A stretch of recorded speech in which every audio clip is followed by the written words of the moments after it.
नमस्कार, मैं हूं पूर्वा गुप्ता और आप देख रहे हैं धमतरी का सबसे पसंदीदा न्यूज चैनल डीएनए। शुरू करते हैं आज की खबरों का सिलसिला। छत्तीसगढ़ के कांग्रेस अध्यक्ष दीपक बैज बुधवार को धमतरी दौरे पर रहे। यहां उन्होंने संगठन की बैठक ली और लोकसभा चुनाव की तैयारियों पर चर्चा की। इस बीच मीडिया से बात करते हुए दीपक बैज ने कहा कि छत्तीसगढ़ में नए चेहरों को तवज्जो दिया जाएगा। अलग अलग प्रदेशों में कांग्रेस नेताओं के पार्टी छोड़ने के सवाल पर उन्होंने कहा कि ये भाजपा की साजिश के कारण हो रहा है। छत्तीसगढ़ में ऐसी कोई स्थिति नहीं है। कांग्रेस कमेटी के अध्यक्ष, ऊर्जावान अध्यक्ष, हमारे युवा साथी जो समस्त कार्यकर्ताओं को एक नई ऊर्जा देते रहते हैं हमेशा समय समय पर, आज हमारे बीच उपस्थित है। मैं चाहूंगा जोरदार तालियों से उनका स्वागत करें। जो स्थिति है, जिस तरीके से लोकतंत्र को ताक किया जा रहा है, आज संविधान खतरे में है। हमारे नेता राहुल जी लगातार पद यात्रा के माध्यम से लोगों को यह समझाने का प्रयास कर रहे हैं, उसका प्रभाव भी पड़ रहा है कि आने वाला समय अगर भारतीय जनता पार्टी बीजेपी यानी बेहद झूठी पार्टी एक बार पुनः अगर सत्ता पे आ गई तो आने वाला समय संविधान के लिए बहुत खतरनाक है। हमारा संविधान खतरे में आ जाएगा। तो साथियों, आज अगर देश का संविधान और देश की रक्षा करना है, क्योंकि अभी जिस तरीके की सरकार चल रही है, ऐसा लग रहा है लोकतंत्र खतरे में है और राजतंत्र आने की ओर अग्रसर हो रहा है। जैसे अंग्रेज हमारे यहाँ देश में शासन करके गए, वैसी स्थिति आने वाली है। मेरे को तो ऐसा लगता है अगर 2024 का चुनाव अगर ये पार्टी वापस आ गई तो उत्तरी कोरिया, चाइना जैसी स्थिति और रशिया जैसी स्थिति हो जाएगी कि ये परमानेंट हो जाएंगे। विनोद तिवारी जी, ओंकार साहू जी, अध्यक्ष अपना विधायक महोदय, निश्चित ही आज की बैठक एक बहुत महत्वपूर्ण बैठक है। अभी मेरे पूर्व वक्ताओं ने बड़े विस्तार पूर्वक से अपनी बात रखी है। आज हमारे देश की स्थितियां क्या है, ये किसी से छुपी हुई नहीं है। आज हमारे नेता यात्रा कर रहे हैं, पद यात्रा कर रहे हैं और पूरे देश में एक माहौल बनाया है। आदरणीय राहुल जी का एक अपना जो दौरा है उसका एक महत्व रखता है। आज भारतीय जनता पार्टी का एक ही काम रह गया है, ईडी का, आईटी का, इन्हीं का उपयोग करके पूरे प्रदेश में एक माहौल बनाया हुआ है। भ्रष्टाचार की बात करते हैं। आज हमने देखा है कि कईयों के ऊपर एफआईआर कर दिया है, सिर्फ डराने का काम करते हैं। अरे इनमें हिम्मत है तो किसी को अरेस्ट करके बताएं। सिर्फ फर्जी एफआईआर दर्ज करके इस तरीके से सब जगह पूरे प्रदेश में और देश में ये डर पैदा कर रहे हैं और सबको बीजेपी ज्वाइन करने की बात करते हैं। आज हिमाचल में भी वही स्थिति है कि जहां 9 लोगों को खरीद कर उन्होंने राज्यसभा में अपना एक सदस्य जीत लिया, टास्क में जीता है। तो इस प्रकार के पूरे प्रदेश में और देश में इस तरीके का वातावरण है, भय का वातावरण है और जिस तरीके से हर आदमी चाहता है कि हम कैसे इनसे छुटकारा पाएँ। जिसको चाहते हैं कि भारतीय जनता पार्टी में ज्वाइन कर लो तो आपका जो केस है वो विड्रॉ हो जाएगा और उसके बाद उस पर यह नहीं है कि कोई कार्रवाई हो जब तक कि वो किसी पार्टी में है, चाहे कांग्रेस में हो या किसी पार्टी में है, जब तक कि वो दोषी है। और जैसे ही भारतीय जनता पार्टी में जाए तो वो दोषी नहीं हो जाता, वो बिल्कुल स्वच्छ हो जाता है और सोचता है कि उससे बढ़िया ईमानदार आदमी कोई नहीं है। आज ईडी के नाम से पूरा देश डरा हुआ है। आज के कार्यक्रम लोकसभा चुनाव के मद्देनज़र आज पहला मीटिंग रखा गया है। इसके लिए जिला कांग्रेस कमेटी की सभी पदाधिकारियों को बहुत बहुत बधाई और धन्यवाद।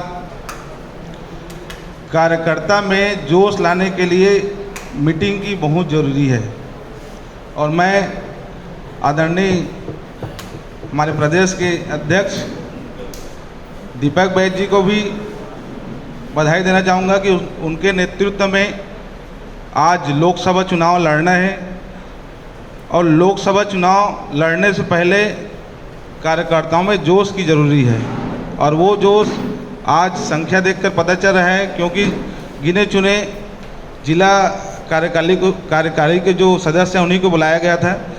आज मंच पर उपस्थित पीसीसी अध्यक्ष बड़े भैया दीपक बैद जी आज विधानसभा चुनाव के बाद जो छत्तीसगढ़ में परिणाम आए हैं ओकर से तो छत्तीसगढ़ के जनता बहुत नाराजगी है कि ये छत्तीसगढ़िया मन के साथ छलावा है और जो छल हो है आप मन जानत हो कि मशीन है, मशीन के साथ सेटिंग किए जा सकते। और आज बीजेपी की जो लोक लभावन जो योजना जो घोषणा पत्र आई से उनमें से किसान ला छले काम करीस, हमार महतारी वंदन योजना जिसमें महतारी मन ला छले काम करीस, युवा मन ला छले काम करीस और सब्बो वर्ग ला ये बीजेपी की जो आज सरकार छत्तीसगढ़ में छल से बैठे वो पूरा छले काम करीस।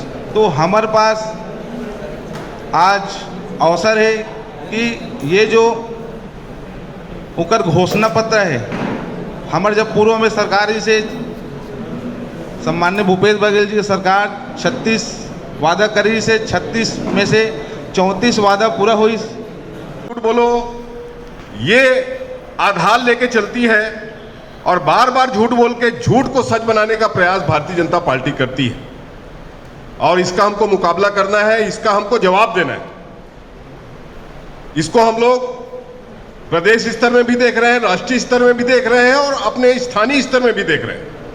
सारे भाजपा के कार्यकर्ताओं का यही तरीका है। तो मैं ज़्यादा समय नहीं लेते हुए मैं अपने तरफ से, अपने शहर के कार्यकर्ताओं के तरफ से आपको हम लोग वादा करते हैं कि हम लोग ज़्यादा से ज़्यादा मेहनत करके यहाँ से प्रत्याशी को जिताने का भरपूर प्रयास करेंगे और जो भी आपका प्रत्याशी होगा, आपका जो भी निर्णय होगा, हम सभी उसके लिए भरपूर मेहनत करके उसे जिताने का आपको वचन देते हैं। बहुत बहुत धन्यवाद। इस धमतरी जिले में 3 विधानसभा और 3 विधानसभा में हम लोगों ने 2 विधानसभा जीते हैं, इसलिए सभी को बहुत बहुत बधाई और शुभकामनाएं। हम लोग बस कुरूद विधानसभा हार गए कड़ी संघर्ष के बाद, लेकिन 2 विधानसभा जीत के बाद निश्चित रूप से कहीं न कहीं कार्यकर्ताओं में थोड़ा सा मनोबल है।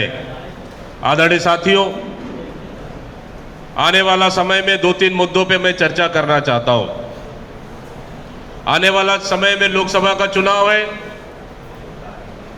लोकसभा चुनाव में हम लोग के मजबूती के साथ काम करना है। हम लोग को यकीन भी नहीं था, पता भी नहीं था कि सरकार छत्तीसगढ़ में बीजेपी की बनेगी। पिछले 5 साल में हमारी कांग्रेस की सरकार ने बेहतर काम किया। हर योजना, चाहे किसान के लिए हो, चाहे युवाओं के लिए हो, चाहे माता बहनों के लिए हो, चाहे छत्तीसगढ़ के आने वाले उन पीढ़ी के लिए हो जिसके लिए हमारी सरकार ने इंग्लिश स्कूल खोला, और छत्तीसगढ़ की संस्कृति की हो, हर तरफ हमारी सरकार ने बेहतर काम किया। लेकिन कहां कमी रह गई जो हम लोग सरकार बनाने से चूक गए, ये हमारे लिए महत्वपूर्ण विषय था। लेकिन आदरणीय साथियों, अब किंतु परंतु का कोई वक्त नहीं है हमारे पास।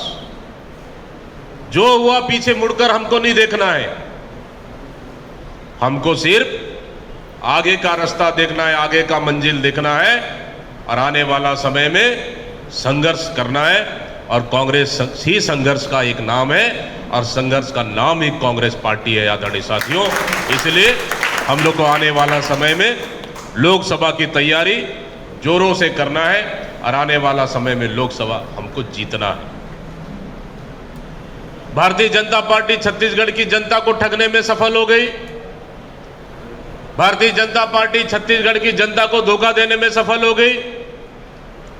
भारतीय जनता पार्टी छत्तीसगढ़ की जनता को प्रलोभन, लालच सब देने में सफल हो गई और आज छत्तीसगढ़ की सत्ता में काबिज है। छत्तीसगढ़ के सत्ता में काबिज होने के बाद जो 15 साल राज किए वही हालत आज भी छत्तीसगढ़ की जनता के साथ भारतीय जनता पार्टी सौतेला व्यवहार कर रही है। क्यों? इन्होंने वादा किया था आने वाला समय में हर विधानसभाओं में जाकर इन्होंने वादा किया था 90 के 90 विधानसभाओं में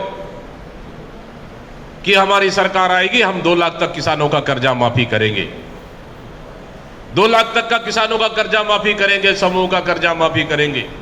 आदरणीय साथियों, वो तो ठीक है कि धमतरी में आपने विधायक जिता दिया कम अंतर से, सियावा हमार जिता दिया आप लोगों ने, लेकिन बाकी विधानसभाओं में कहीं ना कहीं इसका फर्क पड़ा है। इसलिए आज जनता के बीच में हमको बोलना पड़ेगा। किन्होंने कर्जा माफी का वादा किए? समूह के माता बहनों के लिए कर्जा माफी का वादा किया, किसान के लिए किए, लेकिन आज भी कर्जा माफी ये लोग नहीं करेंगे और ना ही ये लोग करेंगे। तो ये थी आज का खबरों का सार। आप बने रहिए हमारे साथ, हम लेकर आते रहेंगे ऐसी ही ताज़ा तरीन खबरों को। आप बने रहिए डीएनए पे। धन्यवाद।